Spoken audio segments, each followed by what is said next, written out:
Blacoh pulsation dampeners should be used on every type of positive displacement pump, depending upon the application.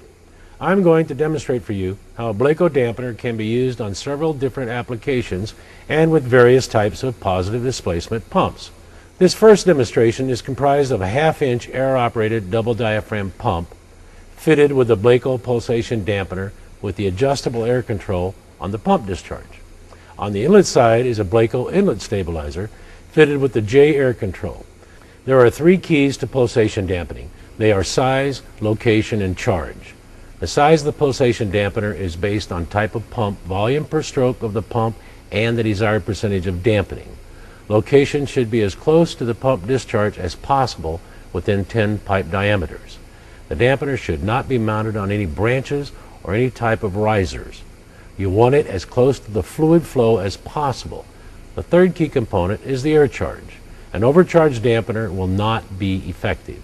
The air charge internally should be a few pounds less than the pump discharge pressure. Remember, compressed air or clean, dry nitrogen can be used to charge the dampener, but never use oxygen. On installation, the dampener can be installed horizontally or upside down as pressure is equal in all directions. Vertical is the preference, especially with a slurry or a solids-laden product. For this test, I am going to overcharge the dampener, which turns it off. When I turn the pump on, you'll see the pipe shaking, vibrating, and a pulsing flow. This flow comes from the pump by itself without the dampener. Pipe vibrating, pulsating flow that is foaming and splashing the product. Now I'm releasing the air that's inside the dampener, and I'll begin to tune it in. And when I bring it in within a few pounds lower than the discharge pressure, you see the pipe lays flat, nice smooth laminar flow, no splashing or shaking.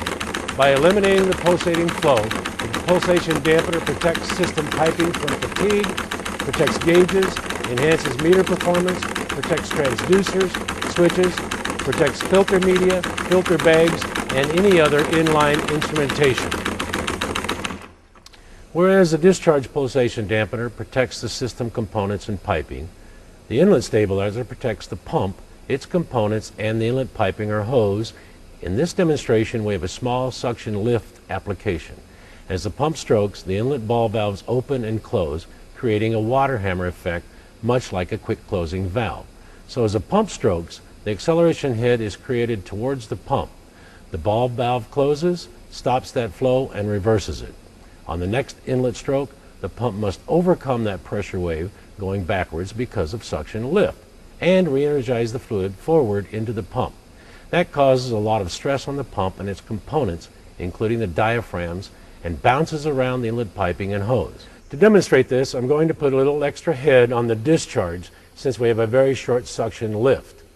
The greater the differential of pressure between the discharge and the inlet of the pump, the more rapid and positive the seating of these ball valves will be, creating a more violent pressure spike. To demonstrate the inlet stabilizer, I'm going to overcharge it and remove it from the system. Now, as I turn the pump on, you will be able to see the pressure wave going back down the piping system, and the pipe will be shaking, and that's the pressure shock created when the ball valves close. So again, as those ball valves close, it sends a shock wave down the inlet piping. Now, with the unique J model, I'm going to take the air pressure out of it and pull a slight vacuum on the bladder.